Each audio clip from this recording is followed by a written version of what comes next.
है कि आप इसकी ड्राइव इसमें हमारा जो ऐप है पार कर सकते हैं।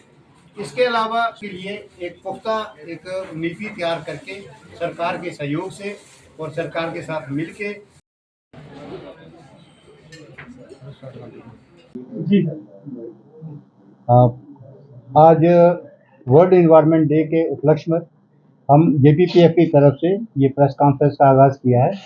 आप सभी मीडिया वालों का इस प्रेस कॉन्फ्रेंस में हम स्वागत करते हैं। सबसे पहले मैं आपको बताना चाहता हूं कि जेपीपीएफ जो जम्मू प्रोविंस पीपल्स फोरम है, ये 2010 में वजूद में आई और 2010 से लेकर के आज तक बहुत सारे सामाजिक कार्यों में उनको क्रियान्वित किया और उनको मुकम्मल अंजाम तक पहुँचाया। आज का जो विषय है वो एक बहुत ही ज्वलंत विषय है। आप सभी जानते हैं कि इस वक्त पूरी दुनिया जो है, पूरा विश्व जो है वो पर्यावरण की मार को झेल रहा है और आप दिन प्रतिदिन आप चाहे वो एयर क्वालिटी की बात करें, चाहे टेम्परेचर की बात करें, तो राइज पर है। तो इसमें एक जेबीपीएफ की तरफ से हमारे जो जितने भी नुमाइंदे हैं, मेरे साथ प्रोफेसर ओपी शर्मा साहब बैठे हैं, श्री राजीव महाजन जी बैठे हैं, हमारे श्री आर शर्मा जी बैठे हैं, हमारे ये मेंबर्स हम लोगों ने जो कुछ लोगों को बुलाया था और ये हम लोगों ने पिछली मीटिंग में ऐसा तय किया कि इस मुद्दे के ऊपर एक गंभीरता से चिंतन होना चाहिए, मंथन होना चाहिए और इसके ऊपर एक दिन की ही बात ना हो और पूरे साल के लिए कोई ऐसी एक्टिविटी चार्ट की जाए ताकि इसके ऊपर कोई पुख्ता बात हो और पुख्ता कोई हम ऐसी एक्टिविटी डिज़ाइन कर सकें जिसका इफेक्ट जो है वो सामने नज़र आए। आज हम देख रहे हैं कि हर साल जो टेम्परेचर डे बाई डे जो बढ़ता जा रहा है, लोगों का ही, हम एक ह्यूमन बीइंग की बात नहीं करें, अदरवाइज जो दूसरी लिविंग बीइंग्स हैं, चाहे वो पक्षी हैं, पशु हैं, जो भी परिंदे हैं, इन सब के लिए भी मैं समझता हूँ कि इस माहौल में जीना जो है उनके लिए दुश्वार हो गया है। डे बाई डे जो है आप देख रहे हैं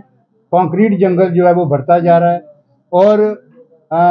उसकी वजह से जो एक पर्यावरण में मैं समझता हूँ बहुत बड़ा दुष्प्रभाव, गाड़ियों का पॉल्यूशन, गाड़ियों से फेंके जाने वाला कचरा, ऐसी तमाम चीज़ें जो है मैं समझता हूँ कि इसके ऊपर हम सभी को मंथन करना चाहिए और इसको आगे बढ़ाने के लिए अपना अपना योगदान इसमें देना चाहिए। जेपीपीएफ की तरफ से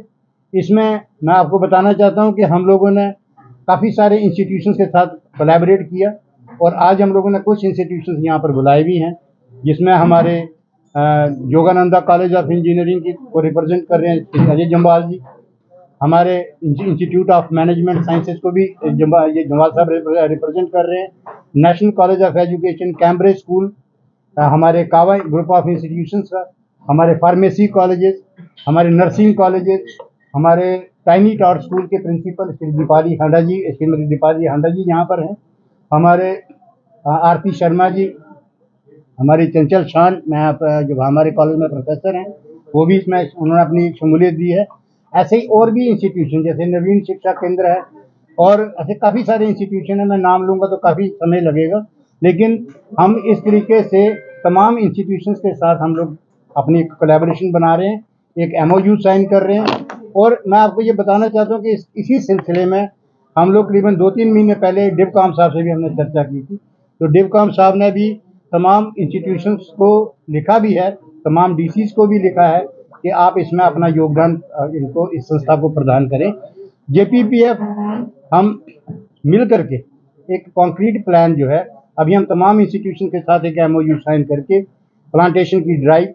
और क्लीनलीनेस की ड्राइव, इसमें हमारा जो एफर्ट होगा एक लोगों को जागरूक करना। हर आदमी, जैसे आप सभी जानते हैं कि इस वक्त जो है लगभग जो एक कैलकुलेशन सामने आती है कि लोग बोलते हैं कि 500 करोड़ के आसपास के पेड़ अगर लगे तो ये पर्यावरण कहीं संभल सकता है। तो मैं समझता हूँ कि अगर हिंदुस्तान की आबादी 140 करोड़ है, अगर हम सब लोग मिलकर अगर 2-2, 3-3 पौधे लगाएं तो इसमें हम लोग जो है 500 करोड़ का आंकड़ा जो है वो पार कर सकते हैं। इसके अलावा मैं आपको बताना चाहता हूँ कि हम लोगों ने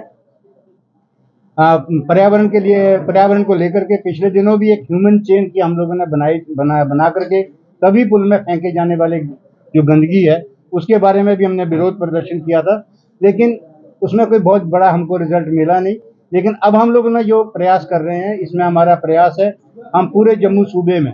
हम